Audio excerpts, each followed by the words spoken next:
Hey guys, and welcome to my first video all about my bullet journal. It's been a bit of a weird journey, but I have been bullet journaling, doesn't sound like it should be a verb, for the past a month or so, and I've been really getting into it. So I wanted to make a video all about my bullet journal. So a lot of what I've done in this bullet journal comes from Elena Joy's channel. She's been a big inspiration for me with this one. To explain how I got to using this journal, I always have been a notebook person. When I was at uni, I would use notebooks to make notes of my lessons, but I would also like stick receipts in there and stickers and make it kind of like scrapbooky notebooks, which worked really well while I was at uni because I had lots of different things to write down. And then when I graduated this year in the summer, last year in the summer, I just kind of didn't have anything to write down in them anymore. I found myself just doing lists. To show you what I mean, this was the journal I was using right before I got this bullet journal, and it's just like lists after lists after lists. This is my main to-do list and my monthly to-do list, which you'll see how I've done it in this one in a sec. But like all I was doing was like writing lists, to-do lists, and it just wasn't really working in this format anymore.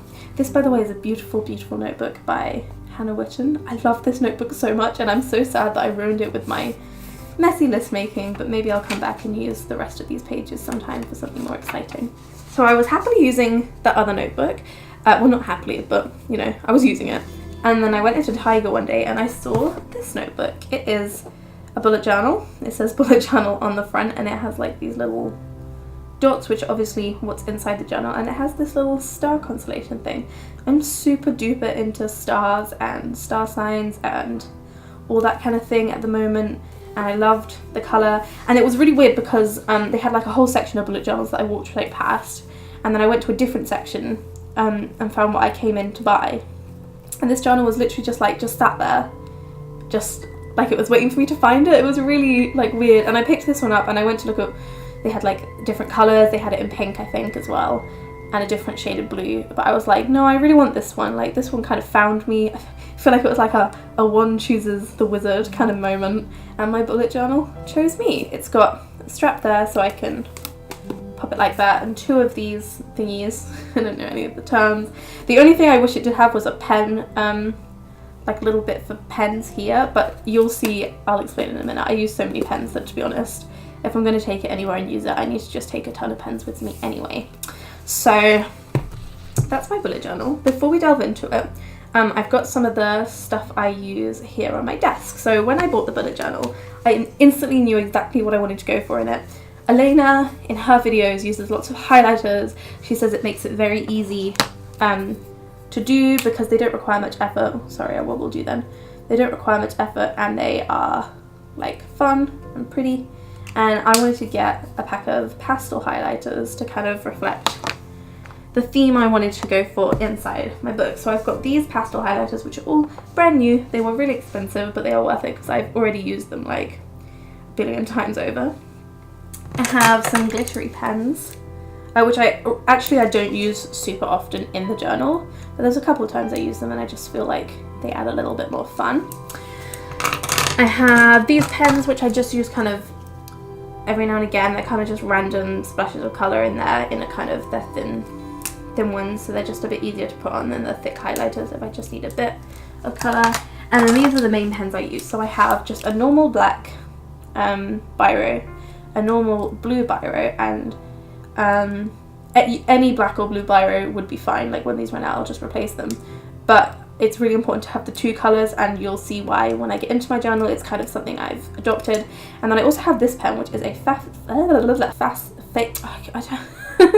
I also have this pen, which is a Faber-Castell small sized pen, and this is really, really important because I can like use it to write in my notebook and then pretty much immediately put the highlighter over it, and it won't smudge, and then vice versa. If I just put highlighter down, I can write on top of it straight away with this pen, and it doesn't smudge or look weird or anything, which sometimes these ones can. I've got a key, which is just a normal bullet journal key. I use the bullet point, to be honest, for pretty much everything. Like even if it's an event, I'll put it down as a bullet point, like it's a task to be completed, and then when I've done it, I cross it off. On the other side, we've got my index. It's just got all the pages. It's pretty self-explanatory. Every page has got a number at the bottom, and I just put them all there. I've got some more star things. Throughout this journal I'm using the same font that is kind of part of my branding for my portfolio website as well, and I just like put it on PowerPoint and printed it off and cut it out because that was way easier than trying to do fonts every single time, and it makes my life a bit easier, so that's what I've gone with. Again, that's something that Elena does, heavily inspired by Elena's bullet journaling attempts. Again, you'll see this page looks very similar to Elena's version. This is my year at a glance page. You've got the title right there at the top, and then each month has a year, the days of the week in this bit, and all of the numbers. I honestly don't use this that much, but it's helpful if I just need to remember like how many days there are in a month. Rather than googling it, I can just flip to this page. And then I've sort of done what Elena has done, and I'm gonna have to blur these as well. And I've got a list of what happened that month, so it's more of a retrospective thing for me. So at the end of the month, so I'll need to do February soon, I'll say what happened this month, and I'll list sort of some of the important things that happened, and then I'll put what's in my current account, what's in my text account, and what's in my savings account, just so I can keep track of those. I kind of hate that the highlighter comes through on some of these pages, but I'm making myself deal with it. Oh yeah, and if I haven't mentioned it, this is obviously a bullet journal, so it has the little dot things, which helps so much. It doesn't get in your way when you're writing, but it helps with like doing things like this so much. And then we have a page for my schedule, which is a new thing I'm trying to do. I have like a sort of system to my week at the moment, and I'm trying to keep this schedule, which gives me sort of more formal working hours for my freelance work, but I'm kind of not sticking to it very well. But that's one of the reasons I put it in there, is just to encourage me to stick to it. It has this lovely little, every now and again I've started putting these little quotes, which are just highlighted. It says you always have time for the things you put first. That's the schedule one. And then on this side I've got my 2019 resolutions, and then my 2019 goals. One of my resolutions is to complete 3 of the goals. So just so I can keep referring back to it. Another quote, and then down here I've got sort of some social media things. Okay, this page is pretty self-explanatory. We've just got project ideas on this side, which I always have hundreds of, and video ideas, which I never have enough of. But you'll see bullet journal tour is on there, so that's cool. This is a bit of a weird page. I didn't really know what to call it, but I've called it my dreams and goals page, and it's kind of I forget what people call this. It's kind of like a mind map of where I want to go with my career and what I want to focus on this year and in the future. It's got like just images that inspire me, like these stars, London just here. It's got some quotes that like are really meaningful to me, and then just like some images of where I want to be. So this is Walt Disney, who is obviously an animator, which is what I want to do. Another animator here, and a sort of animation type studio here at the bottom. Birthdays page. This is super important for me because I am awful with birthdays. I'm just awful. I can never remember them, and when I do remember them I don't know anyone's age. So that's what I'm going to be working on next. Is I think maybe next year I'm going to like note down how old everyone is next to their birthdays, or like when they were born, which will be extremely helpful. And now we got on to February, which is all pretty much all completed at this point. I'll explain why in a sec. So I'm going with the star theme again, which I'm going to do every month, I think, get something like this. This colour I've gone for February is blue, and then I've just put a quote there that to me feels like it might sum up my month as I start it. Okay, so the first page is this monthly like schedule timetable type thing. I started doing this in I think the second year of university, and it is unbelievably helpful. I set it out in this way, so each day has a box. Every day's got like the day of the week is just along the top, and then every day's got the date on it.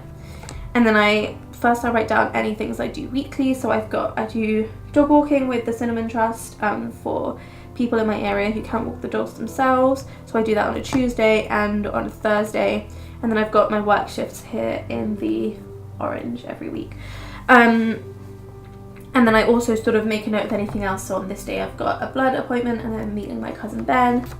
The next page is my habit tracker. I've never had one of these before, and I'm weirdly, like, I enjoy it very much.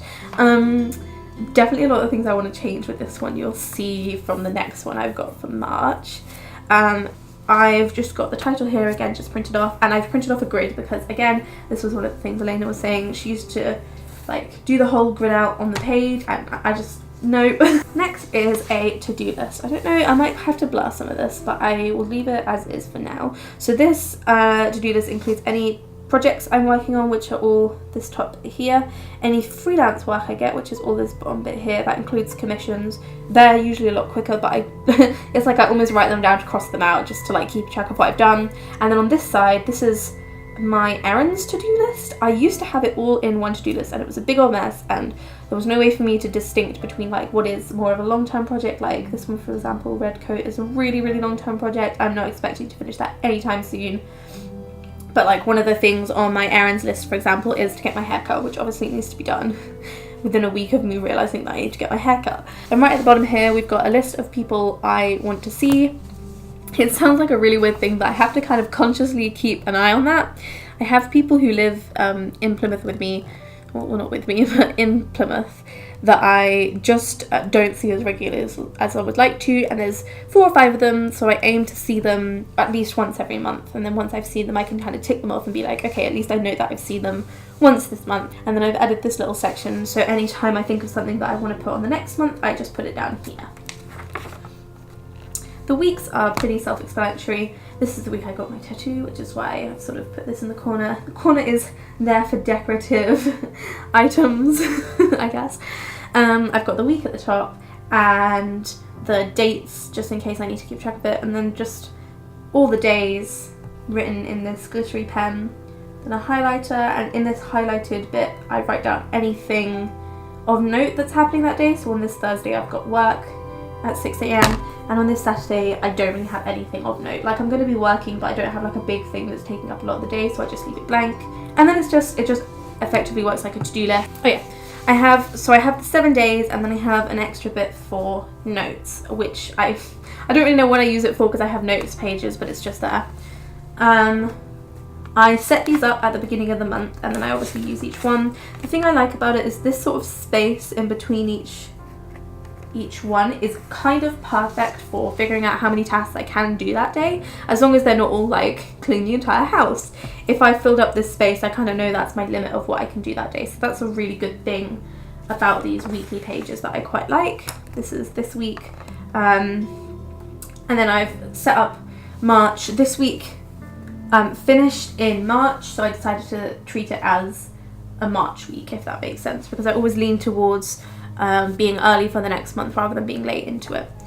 So then I've got these notes pages. Now these are really important because I didn't know how many of them I would need at the beginning, so I've kept them as simple as possible. The notes is just written with this pen and then highlighted with a blue highlighter over the top, so anytime I'm out anywhere, if I want to make a new notes page, I can just leave this space blank, or if I have this pen I can put notes, or if I have the highlighter I can just highlight, and then the page is set up. That's literally all I need to do for those pages, so I've tried to keep it as easy as possible to set up. And you'll see like I only have these 2 to begin with, and then I added these 2, and then I think I added 2 more after that. And they're just for anything I think of, like any projects I'm trying to sort out, like this one, anything to do with money, notes for applying to jobs.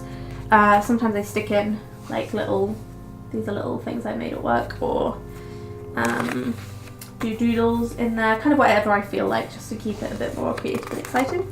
And now we are on to March, which I will speed through because it's pretty much the same as February but with a purple scheme. So March, same sort of thing but neater because I haven't used any of that yet. We've got the timetable of all the stuff that's going on. I like this one because the orange stands out a bit better against the purple. This is my habit tracker for this month. It's bigger, which I think is going to be helpful because I don't know why that last one didn't fill up the whole page if I have the whole page to use. It's got a lot more things on here, and again I have a little bit up here for making note of what I might want to add or change the month after. This is my to-do list, which again just looks a hell of a lot neater because I haven't done anything with it yet. And this, my errands list, is looking a lot shorter. And again, this is really easy to set up with just the words and the highlighter, so I don't feel stressed every month about having to set up my bullet journal. It's relatively simple and easy to do once I've printed out all the stuff. And again, then we just have my weeks. This month we've got 5 weeks, and I set up each week as I go into it. I don't really know why, because I could set them up in advance, but I set up this week ready to go, and then when I finish this week I'll set up this one. I think it's just a nice task to do at the end of each week as a sort of signifier that we're going into the next one. I've been really enjoying it. It really helps me stay organised. I love this journal so much more than the last journal, and I've set it up so it looks really, really nice. And I think changing the colour each month, I've got obviously like the 4 highlighter colours, I think changing the colour each month will kind of refresh and give each month a new vibe. Okay, this has been a really, really, really long video, so I'm sorry about that. But I hope you enjoyed my bullet journal tour. I don't know what I'm going to do when I use up this bullet journal because I think it is gorgeous. And I think it just kind of, yeah, the one chooses the wizard. I think it just kind of found me. I don't know why I wasn't doing it before, because I'm exactly the kind of person this is made for. I'm very creative and I love writing lists. And it has made me so much more productive in a way that I never expected. Like, rather than being like, oh, I have to write out another list, like it's already there ready for me to go, and I can just make a note of what I want to do that day. So thanks for watching this video. I'm going to be making more videos like this, maybe more art tutorials, more art things. Let me know if you have any ideas in the comments, and if you feel like it, I would love it if you would subscribe. It doesn't cost anything, so why not? Thanks for dropping in. I'll see you soon. Bye guys.